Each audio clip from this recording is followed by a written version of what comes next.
Sir भी हमारे साथ खेलते हैं। सर, जो सरकारी स्कूल हैं उसमें जो अभिभावक अपने बच्चों को पढ़ाते हैं उनकी जानकारी के लिए आप बताइए कि सरकार किस तरह की हेल्प उन बच्चों को देती है।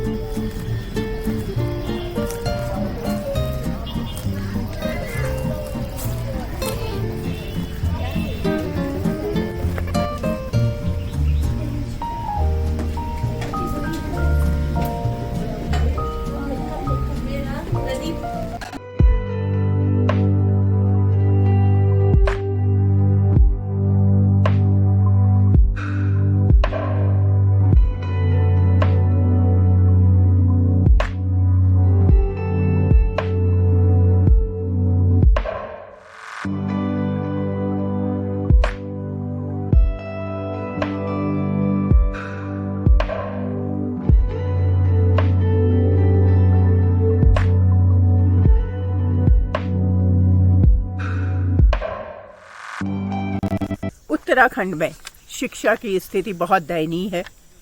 500 से अधिक प्राथमिक और माध्यमिक विद्यालय बंद हो चुके हैं और काफ़ी स्कूल्स छात्रों की संख्या में गिरावट की वजह से बंद होने की कगार पर हैं। ऐसे ही कई अनसुलझे सवालों को लेकर मैं एक और स्कूल पहुंचती हूं, जो कि भीमताल के सबसे पुराने स्कूलों में से एक है।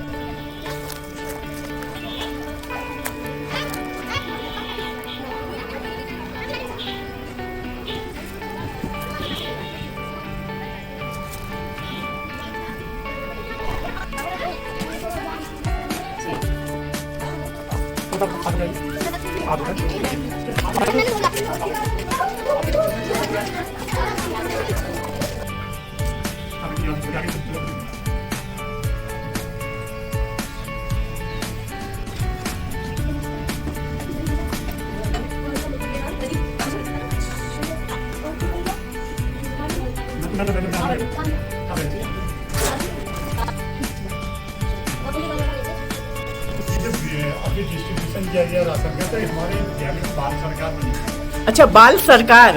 अच्छा, भोजन व्यवस्था जो है ये हमारे इन बच्चों के हाथ में। ओके, तो ये बांटते हैं, यही सब चीज करते हैं, सारी व्यवस्था इनकी द्वारा। तो ये साथ ही साथ मैनेजमेंट भी सीख रहे हैं बच्चे। भोजन मंत्र की व्यवस्था, भोजन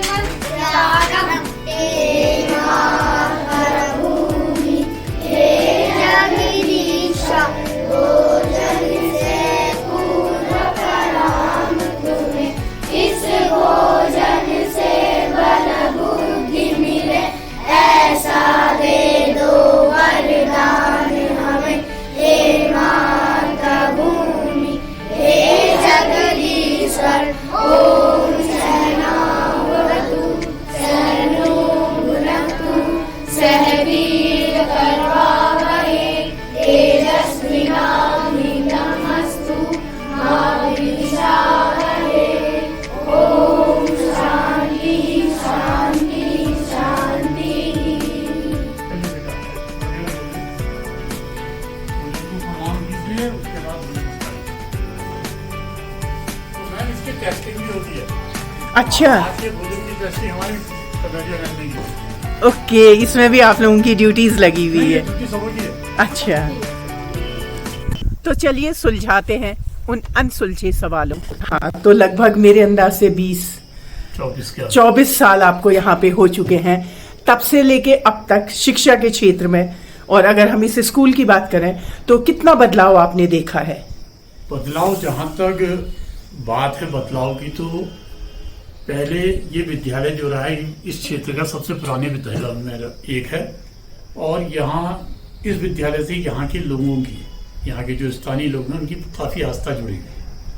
धीरे धीरे अन्य विद्यालयों के खुलने से सर्व शिक्षा अभियान के तहत और उससे पहले जो चलती थी सभी के लिए शिक्षा परियोजना, उसके तहत जगह जगह विद्यालय खुलने से यहाँ छात्र संख्या में कमी आई है। और अन्यथा विद्यालय की अपनी एक बहुत पुरानी गरिमा है। लगभग यहाँ पढ़े हुए लोगों ने काफ़ी उच्च स्तर पर यहाँ भारत में अपना योगदान दिया है। अभी रिसेंटली मेरे आने के पश्चात यहाँ के 2 बच्चे हमारे MBBS में, एक बच्चा NIT कर रहा है। और 3-4 हमारे बच्चे जो हैं ग्राफिक एरा वगैरह में पढ़ा रहे हैं। और जहाँ तक वर्तमान स्थिति है, वर्तमान स्थिति में गवर्नमेंट की योजना के चलते यहाँ अध्यापकों की भर्ती नहीं हो पाई है, लेकिन हमारे प्राचार्य जी और हमारे शिक्षा अधिकारी महोदय जी के आपसी प्रयास से उन्होंने यहाँ 3 अध्यापकों की व्यवस्था की हुई है, जिससे विद्यालय रन कर रहा है, जिसके लिए मैं सदैव अपने अभिभावकों की तरफ से अपने प्राचार्य महोदय श्री रोहित सर का और अपने शिक्षा अधिकारी महोदय श्री चंद जी का धन्यवाद देता हूं कि उन्होंने बच्चों की समस्या को समझते हुए विद्यालय में अपने स्तर से कार्रवाई कर 3 अध्यापकों की यहाँ व्यवस्था कराई और ये भी आश्वासन दिया है कि निकट समय में हमारे पास अगर अध्यापकों की संख्या होती है तो निश्चित तौर पर विद्यालय को फिर से अध्यापक उपस्थित देंगे। सर, अब मुझे बताइए, आप जब आपने यहाँ पे ज्वाइन किया होगा 96 में, उस समय विद्यार्थियों की संख्या क्या थी और किस तरह से अब गिरावट आई है? किस पीरियड में मैक्सिमम गिरावट आई है? पीरियड से जब 96 में जब मैंने इस विद्यालय में ज्वाइन किया तब यहाँ 310 बच्चे थे और धीरे धीरे गिरावट होने का कारण, गिरावट नहीं कह सकते क्योंकि जहाँ तक ये बच्चे की प्रवृत्ति है, बच्चे को निकटवर्ती स्कूल चाहिए होता है और शासन ने सभी के लिए शिक्षा परियोजना में वर्ल्ड बैंक से चली थी सर्व शिक्षा अभियान और समग्र शिक्षा अभियान जो वर्तमान में चल रहा है, इसमें बच्चे के निकट विद्यालय खोले हैं, जिससे बच्चों को हमारे विद्यालय आने से दूरी कम हुई है, तो बच्चों ने वहाँ प्रवेश लिया है। तो एक गिरावट का कारण ये भी रहा कि उनके निकटवर्ती स्थान पर विद्यालय होना उन बच्चों के लिए सुलभ हो गया था, तो सुलभ स्थान में बच्चे गए। एक ये, नंबर 2 ये रहा कि एक हमारी परंपरा है, और परंपरा क्या, थोड़ा हम ये भी कह सकते हैं कि हमें कुछ ऐसी चीज़ें हैं कि हम अंग्रेजी माध्यम पर ज़्यादा बच्चे को डालना चाह रहे हैं, तो वो भी उसका एक सकारात्मक पहलू नहीं रहा है हमारे लिए छात्र संख्या बढ़ाने में।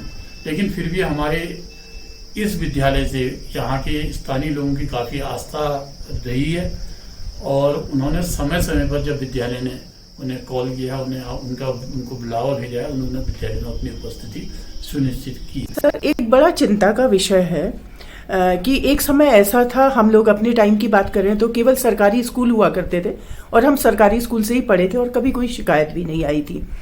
और मैं इस बीच अगर मैं नैनीताल ब्लॉक की बात करूं तो कम से कम 2 दर्जन इस सरकारी स्कूलों में मैंने विजिट किया और मैंने पाया है कि आप लोग बहुत लिमिटेड रिसोर्सेज में बहुत ही अच्छे तरीके से स्कूल यहाँ पे चल रहे हैं। और तो सर, लेकिन जो चिंता का विषय है वो ये है कि जो संख्या, जो छात्रों की संख्या है उसमें जो गिरावट आ रही है, तो क्या आते आते एक दिन ऐसा होगा कि सरकारी स्कूल बंद हो जाएंगे? नहीं मैम, इसमें जहाँ तक मेरा ये सोचना है कि मन के हार है, मन के जीते जीत, तो मैं तो ये मानता हूँ कि एक समय ऐसा आएगा कि फिर से हम जागेंगे और फिर से हमारे विद्यालय में वही रौनक लौटेगी, क्योंकि शासन द्वारा जो समय समय पर टीचर्स को हाई क्वालिटी की ट्रेनिंग्स दी जा रही हैं, जिसमें सबों को प्रतिभाग करना बहुत अनिवार्य है, उसका इम्प्लीमेंट विद्यालय में हो रहा है।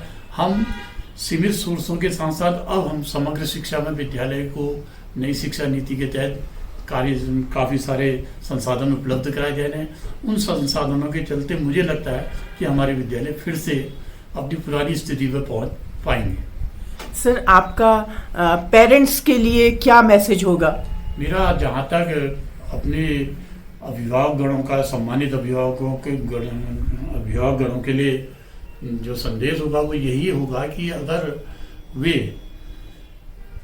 टीचर्स क्वालिटी और टीचर्स ट्रेनिंग समय समय पर टीचर्स की ट्रेनिंग जो उनके निखार के लिए, उनके शिक्षण गुणवत्ता को सुधारने के लिए शासन द्वारा कराई जाती है, उसको ध्यान में रखते हुए अगर अपने पालियों को हमारे विद्यालय तक भेजेंगे तो निश्चित तौर पर उनके पालियों को सामाजिक सुरक्षा के साथ साथ सामाजिकता और जो आज के लिए सबसे ज़्यादा महत्वपूर्ण हो गया है हमारे वर्तमान समय में, देशभक्ति और गुणवत्तापरक शिक्षा मिलेगी। फर्स्ट है कंप्यूटर रूम, ये हमारा पुस्तकालय, ये कार्यालय, ऊपर हमारी लाइब्रेरिया है। अच्छा, मतलब वो ओपन रहता है आपका? ओपन रहता है, साइंस लैब है और उधर हमारा स्टोर है, इधर भी स्टोर है। वो हमारा आवास है, वो जो आपके सपोर्ट स्टाफ। अच्छा, ये हमारा एक लैब है, साइंस लैब। Yes sir. इसमें हमने ये, क्योंकि ध्वस्तीकरण का प्रस्ताव इसका जा चुका है, इसलिए हमने यहाँ पे बच्चों के लिए जाना। अच्छा, ध्वस्तीकरण का, ओके। सुरक्षा की, छात्र सुरक्षा की दृष्टि से, तो इस तरीके से हमने यहाँ पे बैरिकेडिंग कर दी गई है, लकड़ियाँ लगा दी हैं, जिससे कि बच्चे आगे को न जा पाए। अच्छा अच्छा अच्छा। ये देखिए कि दरवाजों के सामने हमने बैरिकेडिंग कर दी कि बच्चे से ना खोलें। तो आपने ये उसको भी सरकार, एजुकेशन डिपार्टमेंट को भी आपने? हाँ, विभाग को इसके बारे में लिख के दे दिया गया और हमें आश्वासन भी मिल चुका है कि ध्वस्तीकरण में आपका विद्यालय का प्रस्ताव भेज दीजिए। सर एक बात बताइए, अगर हम उत्तराखंड की बात करें और उत्तराखंड में विशेष रूप से शिक्षा के क्षेत्र की बात करें, तो यहाँ शिक्षा व्यवस्था इतनी चरमराई हुई क्यों है कि हर कोई ये कहता है कि क्या कहते हैं, शिक्षकों पे भी आरोप लगता है, शिक्षा विभाग पे भी आरोप लगता है। तो मैं आप यहाँ पे इतने टाइम से काम कर रहे हैं शिक्षा विभाग में और जगह जगह आपका ट्रांसफ़र हुआ होगा, आपका और अन्य शिक्षकों से भी आपका कांटेक्ट होता होगा, आपका इस बारे में क्या कहना है?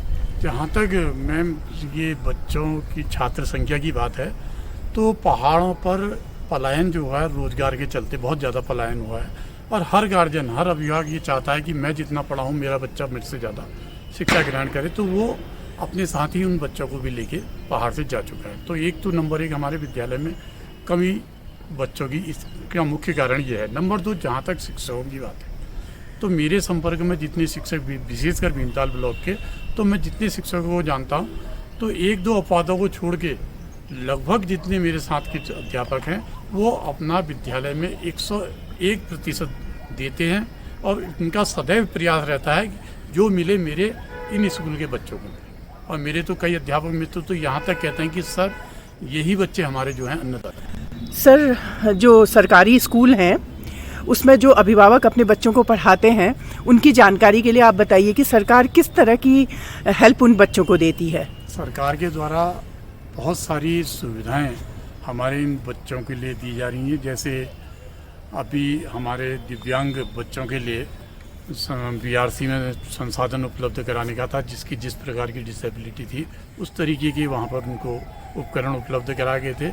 वो साथ ही निःशुल्क शिक्षा, निःशुल्क गणवेश, और गणवेश मतलब ड्रेस, यूनिफॉर्म भी सरकार के द्वारा पर बच्चा 600 रुपया दिया गया है, उपलब्ध कराया प्रतिवर्ष। और उसी तरीके से हमारे यहाँ निःशुल्क पाठ्य पुस्तकें भी शासन द्वारा उपलब्ध कराई गई हैं, और समय समय पर शासन द्वारा जो भी हेल्थ के संबंधित में जो भी कार्यक्रम होते हैं वो इस विद्यालय में कराए जाते हैं। ऐसे ही हमारे यहाँ स्वास्थ्य कार्यक्रम भी हर मंगलवार को चलता है। उसी क्रम में हमारे यहाँ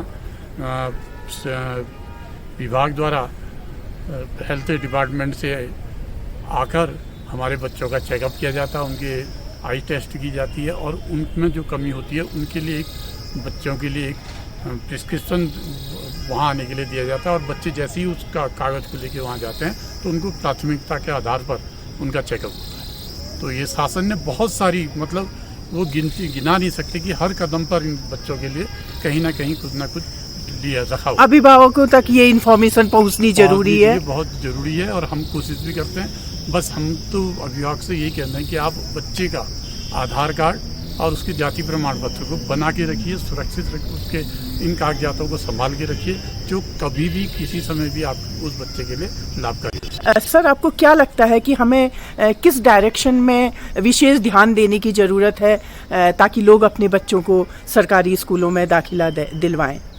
मेरे को तो सबसे पहले ये लगता है कि हमें विश्वास जगाना होगा अपने अभिभावकों पर।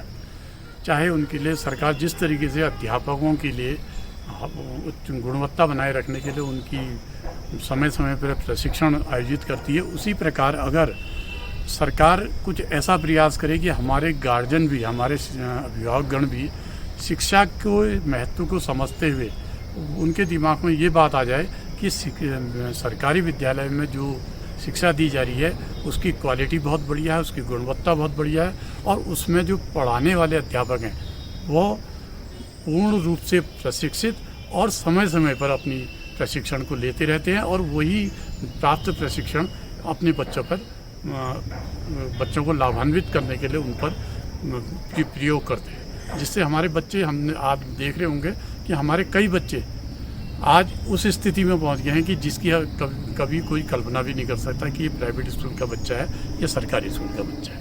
तो मैं यहाँ पर शिक्षकों को दोष न मानकर अपने अभिभावकों को गणों से ये निवेदन करना चाहूँगा कि वो आएँ, विद्यालय में आएँ और हमारे विद्यालय में आकर सरकार द्वारा दी जा रही उन समस्त सुविधाएं और गुणवत्तापरक शिक्षा के बारे में समझें और तब जाके निर्णय करें कि वास्तव में हमारे विद्यालय वही हैं जो हम चाह रहे थे या उससे क्वालिटी कम है। सर, मेरी भी अभिभावकों से यही रिक्वेस्ट है कि वो अपने बच्चों का सरकारी स्कूलों में दाखिला करवाएं और अगर उनको कोई भी उनकी कंसर्न होती है, किसी भी चीज़ से वो असंतुष्ट होते हैं, तो वो अपने अध्यापकों से उसके बारे में जिक्र करें।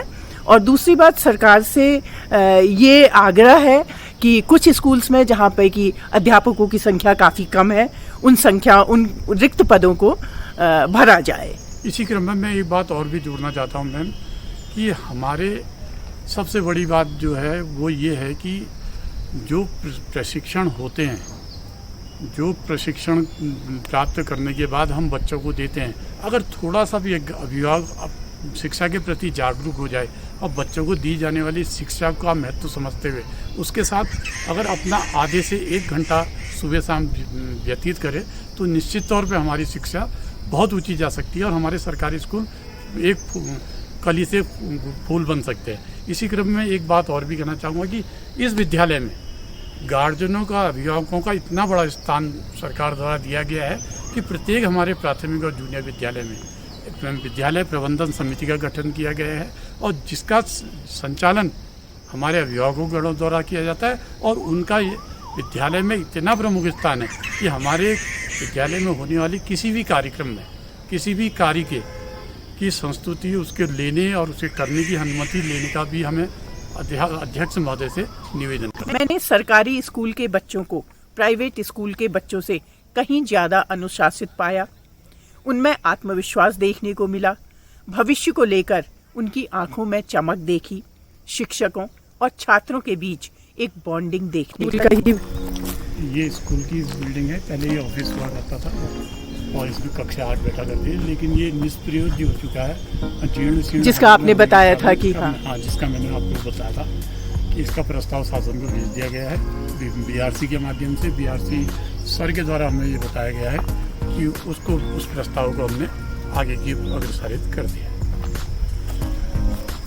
यहाँ पे सर बंदर वगैरह बहुत ज़्यादा हैं, क्योंकि ये ज़मीन जो है ना जिला पंचायत की है। अच्छा। किराए की भूमि में विद्यालय संचालित हुआ, तो इसमें कोई भी कार्य करने से पहले, निर्माण कार्य करने से पहले एनओसी लेनी पड़ती है जिला पंचायत से। अच्छा अच्छा अच्छा। तो उसमें थोड़ा टाइम लग जाता है हमारे यहाँ।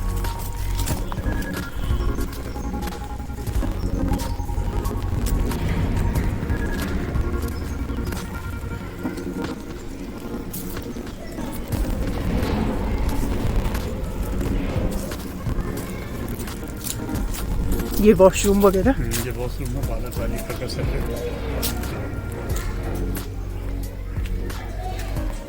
अच्छा, ये आपकी एक और बिल्डिंग है। हाँ,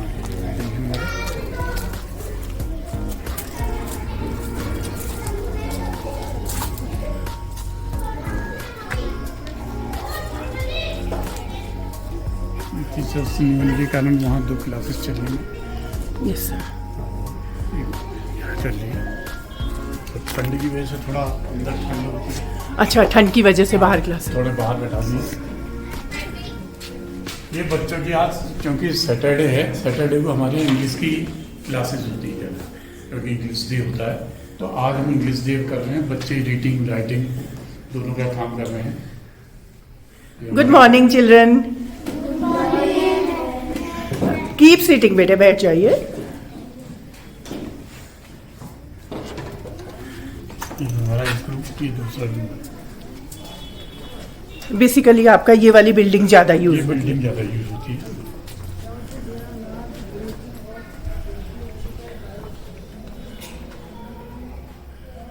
ये भी एक क्लासरूम है। ये क्लासरूम है। अगर यहाँ पे बच्चों की संख्या ज़्यादा होती तो वही टीचर जो आज 5 बच्चों को 10 बच्चों को पढ़ा रही है वो 25-30 बच्चों को आराम से पढ़ाती है। अब देखिए जिस टाइम वो बात चल रही थी हमारी की विद्यालय के लिए सरकार क्या कर रही है, तो सरकार द्वारा एक बड़ा अच्छा प्रोग्राम, अच्छा माइंडफुलनेस, अच्छा माइंडफुलनेस कार्यक्रम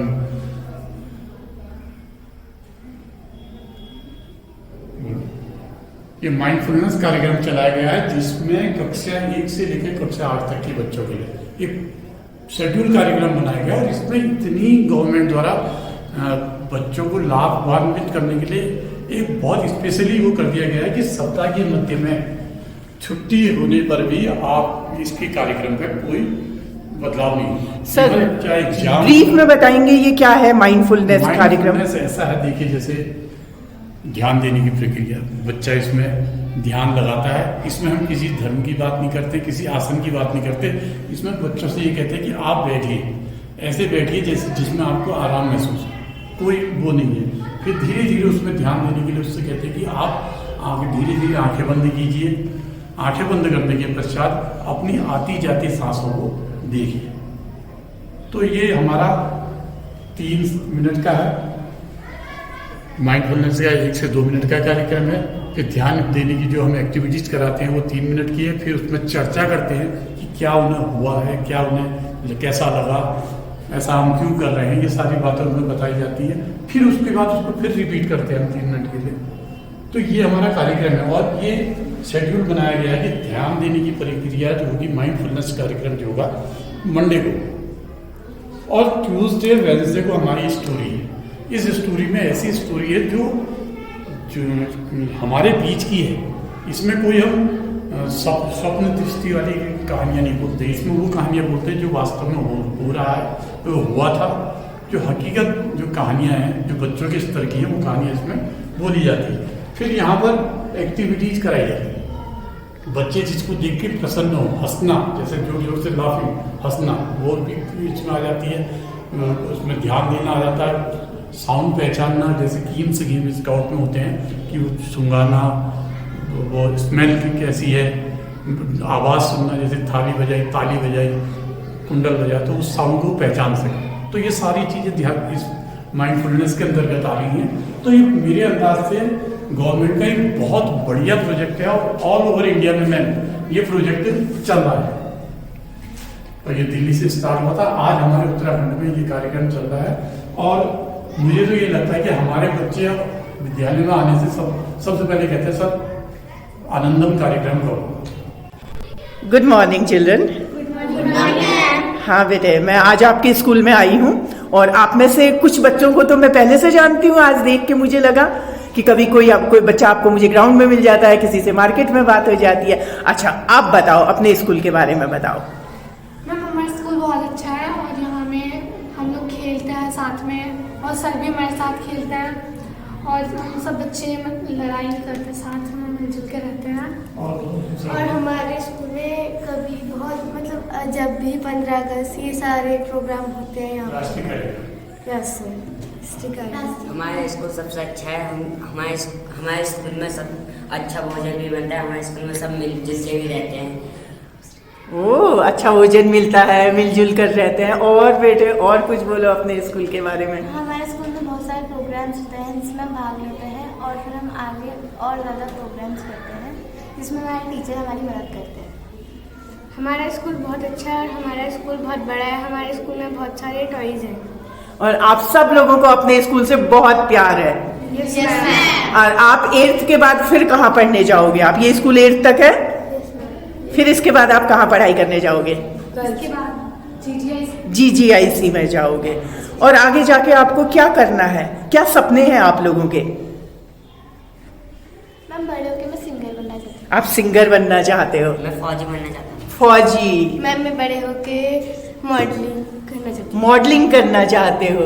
मैम मैं पुलिस बनना चाहती हूँ। आप पुलिस में जाओगे? वाह। मैम मैं डॉक्टर बनूंगी। डॉक्टर बनोगे, ब्यूटीफुल, ऑल द बेस्ट।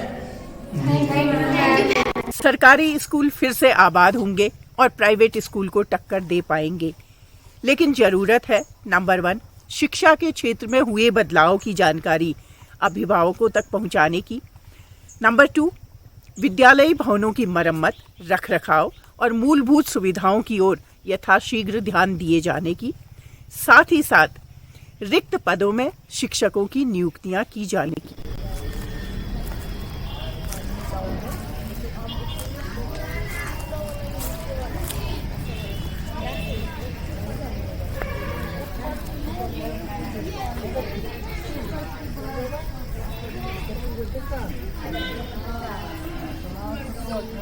ये हमारे कन्नौजिया में सिंपल कन्नौजिया सहायक अध्यापिका के रूप में काफ़ी सीनियर्स, मेरे से भी ज़्यादा सीनियर हैं। ये बालम सर हैं हमारे, ये भी मेरे से सीनियर्स हैं, लेकिन व्यवस्था में इनको मैंने जैसे आपको बताया था कि व्यवस्था में हमारे यहाँ अध्यापक भेजे गए हैं, तो ये व्यवस्था में दोनों यहाँ हैं। लेकिन पूरे ये समझिए कि मैं कह सकता हूँ कि 110% दोनों अपना यहाँ दे रहे हैं बच्चों के साथ। और कोई इस समय भी आप विद्यालय में आइए तो ये दोनों, तीसरी मैम अभी हमारे पास वो नहीं है व्यवस्था में, कहीं दूसरी जगह गई, तीनों आपको अपने ही काम में, इनका एक सूत्री कार्यक्रम में सिर्फ बच्चों को पढ़ाओ। सर और मैम, आप लोग बताइए कि जो हमारे सरकारी स्कूल के बच्चे होते हैं कितना इंटरेस्ट लेके पढ़ते हैं और उनके क्या अपने फ्यूचर को लेके उनके क्या सपने होते हैं? मैम, स्कूल में बच्चे आते हैं तो पूरी कोशिश करते हैं कि हम पढ़ें, सीखने की प्रयास भी करते हैं। थोड़ा घर का पारिवारिक माहौल बच्चों का बहुत अच्छा नहीं है, लेकिन बच्चे चाहते हैं कि हम यहाँ पे पढ़ लिख के कुछ बनना भी चाहते हैं, बताते भी हैं बच्चे। कोई कहता हम पुलिस में जाएंगे, कोई कहता हम फौज में जाएंगे। बच्चों का इंटरेस्ट है पढ़ाई में, ऐसा नहीं कि बच्चे नहीं पढ़ना चाहते, पढ़ते हैं, बड़े ध्यान से पढ़ते हैं जितना बताया जाता है। मैम, आपका सरकारी स्कूल में बच्चों को पढ़ाने का बहुत लंबा एक्सपीरियंस होगा और बहुत बच्चों से आपका इंटरेक्शन रहा होगा, तो कैसा लगता है, क्या उन बच्चों की क्या सोच होती है? मैम, आज भी मेरे पुराने बच्चे सब कांटेक्ट में हैं। इससे पहले मैं रामगढ़ ब्लॉक में कराती थी, तो कुछ बच्चे वहाँ आर्मी में निकल गए। वो बच्चे मुझे अपनी शादी में भी बुलाए, बच्चा हुआ, उसका बेटा हुआ तब भी बुलाया। और उसके बाद मैं यहाँ धारी ब्लॉक में आई। यहाँ में कम से कम 14-15 साल हो गए मुझे। यहाँ के पढ़ाए बच्चे बीटेक करे 2 ग्राफिक एरा से, आज वो दिल्ली में जॉब कर रहे, 2 HM किए हैं, एक नोएडा में है और एक जयपुर में है। और मतलब उनके पेरेंट्स भी बराबर कांटेक्ट में रहते हैं, तो इनके साथ जुड़ के मुझे बहुत अच्छा लगता है। मैम, अभी तो मेरी थोड़ा स्वास्थ्य प्रॉब्लम चल रही है, लेकिन मैं बराबर बच्चों के साथ ऐसे कभी चेयर में नहीं बैठी सर मैम। आज तक मैंने चेयर में बैठ के बच्चों को कभी नहीं पढ़ाया, बल्कि मैं गोले में बैठ के बीच में बैठती थी। मेरे को आदत ही नहीं है चेयर में बैठने की। मतलब आप इनके बीच में टीचिंग को एंजॉय करती हैं, इन बच्चों के बीच में? उनके साथ बैठना, खेलना, बल्कि इंटरवल में अब तो नहीं, यहाँ नहीं कर पाती, लेकिन जहाँ इससे पहले तब जब स्वास्थ्य सही था तो इनके साथ खेलना, बैडमिंटन, गुट्टी, ये वो, बराबर झगड़ा भी करना उतना ही उसके साथ, उनके साथ मिलके। मतलब मुझे एहसास ही नहीं होता था कि मैं इतनी बड़ी हूँ और इनकी टीचर हूँ। मतलब बहुत इंजॉय किया मैं, अभी भी करती हूँ। बस बच्चे जागरूक तो हो ही रहे हैं, नौकरी वगैरह तो खैर दूर की बात है।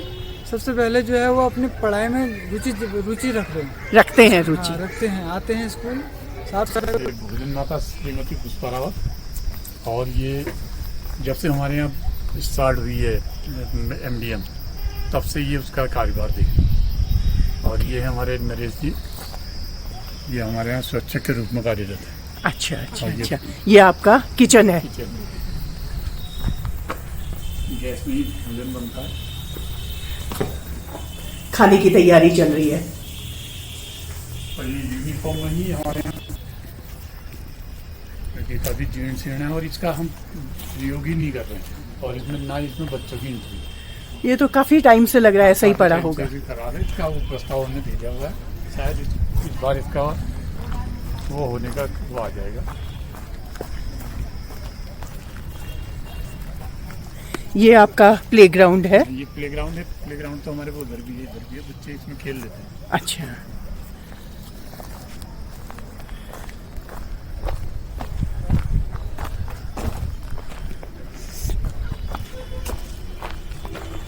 ये मैम, ये हमारी पढ़ाई की जो वो बच्चों की प्रेजेंटेशन वो है, उपस्थिति वो है। आज हमारे पास 25 बच्चे हैं, 5 बच्चे नहीं।